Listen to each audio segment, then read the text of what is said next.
Happy Easter week. I am sitting in my new office, in my new space, where I have changed my desk. I brought it in here. I sit in front of these two beautiful windows, and the afternoon sun feels so good. It's so nourishing. It feels so good to be warm, especially when it's a little bit chilly outside and so warm in here. And today, a friend of mine shared this YouTube video with me. It was 15 minutes, so it takes a bit of time. I had to kind of invest my time in spending the time to listen to it because that's a pretty big commitment. And I listened to it today, and I'm going to send it to you in the comments because I think this is really, really important for all of us to hear right now. And the fact remains that average life is 30,000 days. An average life, and that's calculated to be 82 years of age, okay? So I'm 57 years of age today, and it is April 14th, I believe. And that means that I have 9,089 days left. Now, to the person that gets concerned about thinking about things like that, you can be concerned all you want. I think it is interesting. I think it is an interesting exercise to do, to see, do I value my days enough to create the life that I truly want? Because that's what it boils down to. Do I think that my days belong to me? Or do my days belong to everyone else first? Now, I know that you would probably answer that question in different times of your life differently. And this gentleman gives these chapters to think about. And it's, like I said, it's a 15-minute video, and my friend Sarah Kootwell sent it to me. And I'm going to share these chapters with you. And it's so poignant right now, because the first one is chapter 1, time perception and psychology, and the time blindness trap. I love this. And then the chapter 2 is priority management, the deathbed test. Love that one, right? How are we spending our days? How do we prioritize our lives? And most importantly, not necessarily knowing what we do want to do, but what we don't want to do.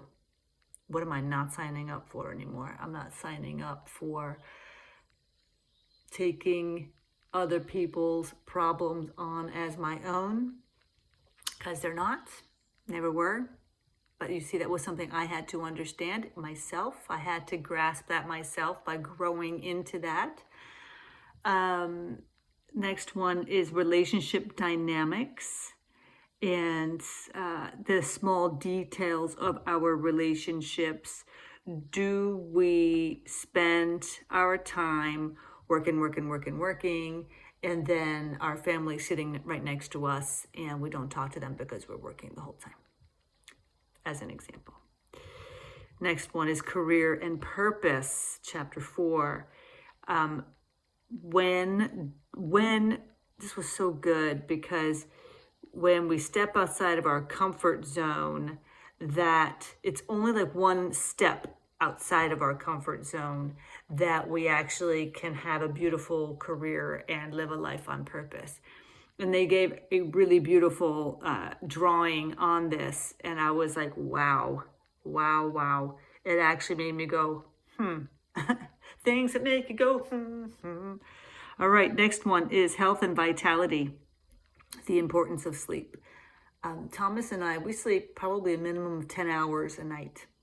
And that is just something that we require. It is something that feels good to us. We love to sleep. We go to bed by 10:30, 11, whatever, and get up, and we start our day refreshed. My brain has been cleared. All of the thoughts have been sorted, and I wake up feeling alive. Yeah, I wake up feeling powerful, regenerated, ready for the day ahead. And also, I'm making choices that fill me for my day, not deplete me for my day. Very, very important. And also doing my walks in the forest. What do I get from that? What do I get out of that? I get complete grounding and reconnection to God's spirit source. To me, that's not replaceable. Next one is chapter 6, learning and growth. If you want to learn something, teach it to someone else. I thought that was such an interesting premise, that you're not expected to be a specialist on everything. In fact, you're actually better equipped to teach someone how to do something that you really aren't an expert at, because you still don't have all the answers. I love that. I think that's so good. The next one is emotional intelligence. That's important. Emotional intelligence. Emotional regulation is a superpower. And I just had a situation recently that I was presented with that I was so unimpressed with myself and how I handled the immediate reaction and stay calm in chaos. I did not. Which is a true sign that I'm feeling out of sorts. So when I feel out of sorts, what do I need to do? I need to reconnect back to myself, come back to God's spirit source, get grounded, get out of my head, get into my heart, right? Drop down and see what is going on. What am I so afraid of? What is it that I'm so afraid of? And really look at that. And then go one layer down from that. Why am I afraid of that? What's it really about, Asa? I mean, you can keep on going down layer by layer, which I love. Also, part of that is avoiding difficult conversations. And, it's easy to avoid difficult conversations because you think you're doing something good. You think you're doing something wise or smart by not having them, because, well, you don't know, they can get really upset. Or meanwhile, we sit there, we hold on to it ourselves. I mean, we're carrying the difficult conversation inside of us. So it is best to get it out, to share it, to release it to the place it needs to go so that we can all be free. Yeah? That is a respectful thing to do. 8th chapter, financial wisdom. Rent objects and buy experiences instead of buy objects and rent experiences. He said it's the opposite. Rent objects and buy experiences. I loved that.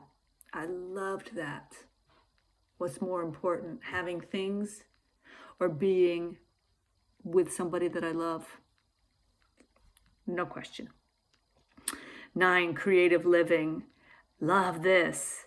About getting the rusty water, that we get so nervous about having to have our ideas be so perfect, and we're afraid to take any actions until it's perfect. If it's not perfect, I'm not going to put it out to the world, because you know what, people are going to think I'm an idiot. It's actually much better to put it out when it's not perfect, because what then happens is, with our creativity, the less we have, right, the more minimized space and time and place and maybe financials we have, the more creative we become, and we start thinking differently, which I love that thought. I love it. He's like, yes. 10th chapter was personal energy. My most precious resource is my personal energy. Where do I spend my time and my energy? With whom do I spend my time and my energy? So good. Such a good question.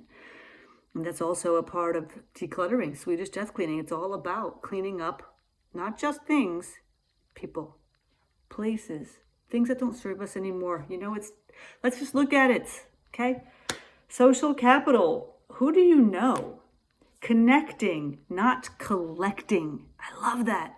Connecting people, putting people together, not just getting a bunch of business cards because I go to a networking event and I'm supposed to walk around the room and throw my card at somebody.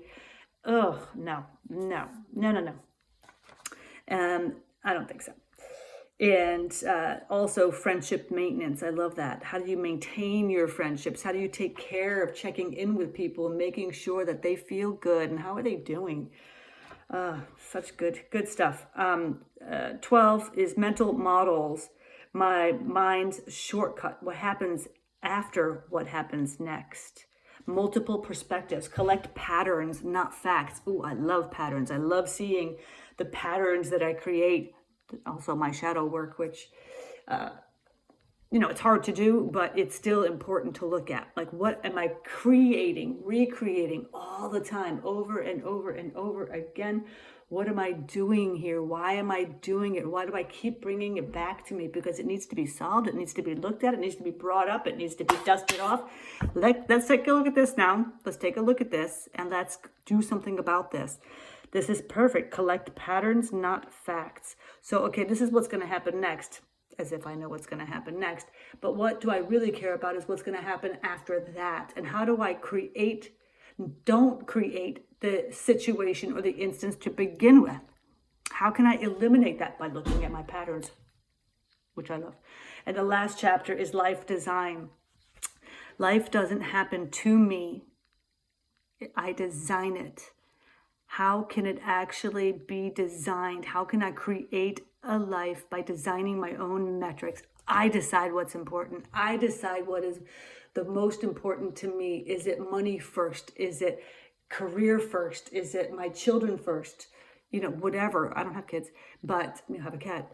But, it's like what really matters. And I'll tell you how you know what really matters, because you can look at your bank account, look at your bank statement, and I'll tell you what matters for you. Are you in alignment with your top values of what you say is the most important to you? Because I bet you're not. If you don't feel good, if you don't feel like 100% like on it, working on your life and feeling really good and really powerful and really like creative and energetic and enigmatic and getting up in the morning like with a smile on your face and wanting to share your love and your passion for the world, there's a reason. You're not being true to yourself. I have done this. Trust me. I'm 57, right? I've got my 9,089 days left. I've done this. I've done this work. I've looked at myself over and over, and I'll continue to look at myself over and over and over again, because if something starts feeling off, which it has been feeling that lately, it's time to stop. It's time to reconnect. It's time to get back to my forest. It's time to get back to God. It's time to reconnect with God. And look what I found today, this beautiful rock on my walk in the forest.